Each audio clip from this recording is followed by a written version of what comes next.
Hello बच्चों, चलिए प्रश्न को पढ़ते हैं। निम्न में से किस अभिक्रिया में डेल्टा एस का मान ऋणात्मक चिन्ह के साथ होगा? तो चलिए बच्चों देखते हैं मुख्य अवधारणा। मुख्य अवधारणा यहाँ पे देखिए बच्चों, डेल्टा एस का मान क्या है? हमें यहाँ पे ऋणात्मक लेना है। और डेल्टा एस क्या है? डेल्टा एस हमारा इंथैल्पी सॉरी इंट्रॉपी परिवर्तन। क्या है बच्चों? ये इंट्रॉपी इंट्रॉपी परिवर्तन परिवर्तन। तो इसका मान अगर किसी अभिक्रिया में हमें देखना है ऋणात्मक है, तो मतलब चेक करना है कि डेल्टा एस नॉट का मान किस अभिक्रिया में ऋणात्मक होगा। तो इसके लिए हमें क्या करना पड़ेगा?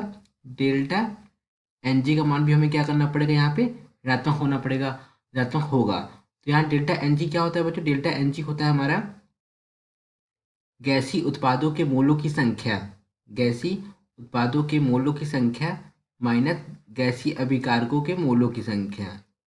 गैसीय उत्पादों के मोलों की संख्या, मोलों की संख्या माइनस गैसीय अभिकारकों के मोलों की संख्या।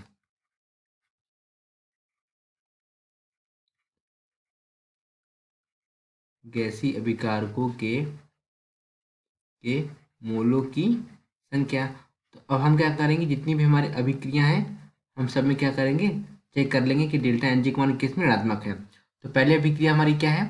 पहले अभिक्रिया हमारी H2O, जो ये किस में है? ये हमारा लिक्विड है। ये किस में परिवर्तित हो रहा है? ये परिवर्तित हो रहा है हमारा H2O गैस में। तो इनके बीच में बच्चों क्या है? ये बच्चों ये अनुत्क्रमणीय अभिक्रिया, यानी एक बार परिवर्तन हो गया तो बच्चों ये क्या हो जाएगा?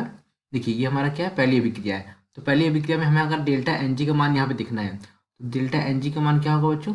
गैसीय उत्पादों की मोलों की संख्या माइनस गैसीय अभिकारकों की मोलों की संख्या। लेकिन हमारे यहाँ पे गैसीय जो उत्पाद है वहाँ पे बच्चों की इसकी भौतिक अवस्था क्या है? गैस है। तो यहाँ पे क्या हो जाएगा? एक माइनस जीरो, एक माइनस, और अभिकारक में क्या है बच्चों? लिक्विड है, इसको कंसिडर नहीं करेंगे। तो एक माइनस जीरो बराबर क्या हो जाएगा? एक आ जाएगा। ताकि ये बच्चों ये कैसा? ये हमारा धनात्मक है। ये हमारा क्या है? धनात्मक। तो ये नहीं होगा। अब हम देखते हैं दूसरी अभिक्रिया। दूसरी अभिक्रिया क्या है? क्लोरीन गैस किस में परिवर्तित? देखिए बच्चों, Cl2। Cl2 बच्चों ये गैस है। ये बच्चों किस में परिवर्तित हो रही है? क्लोरीन में। तो देखिए यहाँ पे क्या है? दोनों बच्चों की, इनकी दोनों की भौतिक अवस्थाएं क्या है बच्चों? ये गैस है। बच्चों ये क्या है? गैस है। तो यहाँ पे अगर डेल्टा एन जी का मान निकालें, किसका मान निकालें? डेल्टा एन जी का मान निकालें तो यहाँ पे क्या आ जाएगा? गैसीय उत्पादों की मोलों की संख्या माइनस गैसीय विकारकों की मोलों की संख्या। तो दो माइनस एक, दो में से एक गया एक, तो बच्चों ये क्या आ रहा है? धनात्मक आ रहा। तो ये भी बच्चों हमारे ये वाली अभिक्रिया भी हमारे, यानी कि इसका एंट्रोपी परिवर्तन ऋणात्मक में नहीं होगा। अब हम देखते हैं तीसरी अभिक्रिया। तीसरी अभिक्रिया क्या हमारी? 2SO2 प्लस O2 2SO3, यानी कि सल्फर डाइऑक्साइड के दो अणु, सल्फर डाइऑक्साइड के दो अणु ऑक्सीजन से अभिक्रिया करके क्या दे रहे हैं? सल्फर ट्राइऑक्साइड के दो अणु दे रहे हैं। सल्फर ट्राइऑक्साइड के कितने अणु दे रहे हैं? दो अणु दे रहे हैं। तो सल्फर ट्राइऑक्साइड भी हमारा क्या है बच्चों? ये गैस है। तो अगर हम यहाँ पे डेल्टा एन जी का मान निकालें, इसका मान निकालें, डेल्टा एन जी का मान निकालें, तो गैसीय अभिकारक में देखिए बच्चों, गैसीय उत्पादों में देखिए बच्चों क्या है? कितने मोल है? दो मोल है ना बच्चों। यहाँ पे कितने मोल है? यहाँ पे दो मोल है। तो ये क्या हो जाएगा? दो माइनस, और गैसीय अभिकारक देखिए, एक इसके और दो इसके, कितने होगा? दो और एक कितने होगा? तीन होगा। यानी कि तीन में दो में से तीन गया तो क्या आएगा? माइनस का एक, यानी कि डेल्टा एन जी का मान क्या आ गया? यहाँ पे ऋणात्मक आ गया। डेल्टा एन जी का मान ऋणात्मक आ गया। अब हम देखते हैं बच्चों चौथा वाला। चौथा वाला क्या है?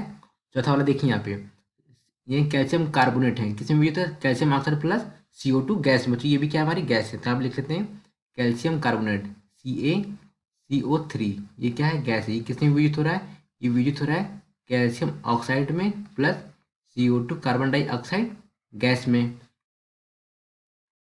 अब यहाँ पे देखिए, इसका यहाँ पे जो डेल्टा एन जी का मान होगा, तो देखिए बच्चों, ये हमारा कैल्शियम जो कार्बोनेट का बच्चों, ये भी क्या? सॉलिड है। सॉरी बच्चों, यहाँ पे थोड़ा सा बाई मिस्टेक लिखिए। ये भी बच्चों हमारी क्या है? इसकी भौतिक अवस्था क्या है? ये सॉलिड है। अगर इसके लिए डेल्टा एन जी का मान लिखें, किसके लिए? इसके लिए अगर डेल्टा एन जी का मान लिखें, तो यहाँ पे देखो गैसीय उत्पाद में बच्चों केवल एक गैसीय मोल है। तो यहाँ पे क्या हो जाएगा?